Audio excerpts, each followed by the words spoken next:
Awesome. Well, that's really cool. So let's talk about your experience with Philips on how you grew from a 0% market share to 30% back in the mid 2000s before the lovely Lehman's collapse. How did help me understand how you were able to take something that wasn't there and create just a revenue stream from basically starting from scratch? It was hard. I don't think I realized how hard it was going to be until Hmm. I got in there because Philips is such a huge name that I thought it would be kind of easy to go in and say, I'm at Philips. And they Hmm. were, in theory, it should have been easier, but it was a product that was actually at the time, was actually not manufactured by Philips. It was actually like a third party that we were contracting with. And so that made it even harder, and just try to get those appointments. And just, I was a road warrior, I was on the road constantly.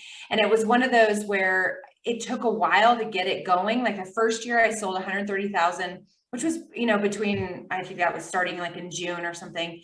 So it wasn't bad for a first year, but then by the second year, I was at over 1 million, so it built pretty quickly. And the main reason that it built quickly is I was able to get a couple of pretty big IDNs signed on, pretty big accounts that had multiple deals going. But yeah, I mean, it was truly just by cold calling that I got it going.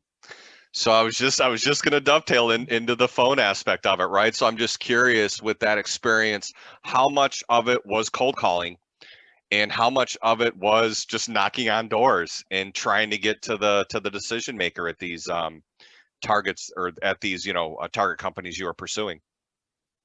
Yeah, it was all, I mean, there probably are people that go to a hospital and just kind of wander around, not necessarily now during COVID. That was never really my personality. I wanted to have an appointment. So Hmm. 100% of my appointments were pre-planned. I would call on the phone and just keep calling. It was a combination of calling, emailing, LinkedIn, all the things that I could do to get them on the phone, and get them to make an appointment with me. And I also did always try to, because I had a pretty big territory, some of my accounts were 8 hours away.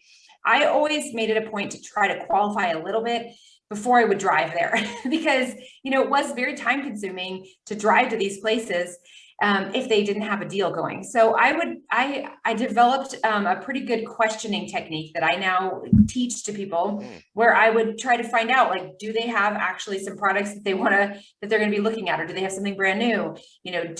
What are their pain points? But of course you don't word it like that. What are their pain points? And try to get some information before you get to the meeting, so the meeting is more successful when you get there. But yeah, I mean, everything I did was, there was nothing in there when I started. It was all just from cold calling.